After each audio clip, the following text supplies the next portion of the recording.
இந்த நாளுக்கான தியான தலைப்பு நோ வேஸ்ட்.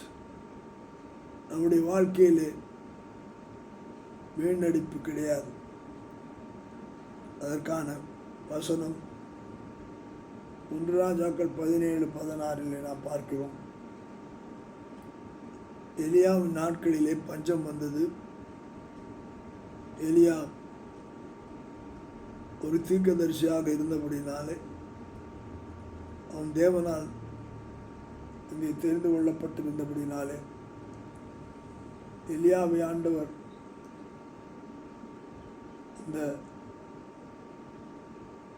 சாரிபாத் என்னும் விதவையின் இடத்துல கொண்டு போய்விட்டு அவள் மூலமாக பூஷிக்க வைக்கிறார். இவர் அங்கு சென்று சொன்ன வார்த்தை தான் 1 ராஜாக்கள் 17:16 கர்த்தர் எலியாவை கொண்டு சொன்ன வார்த்தையின்படியே இங்கே 15ஆம் வசனம் சொல்கிறது, அவள் எலியாவின் சொற்படி செய்தால்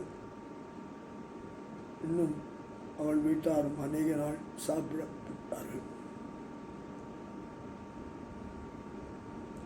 சாப்பிட்டாள். எலியாவை கொண்டு சொன்ன வார்த்தை என்ன?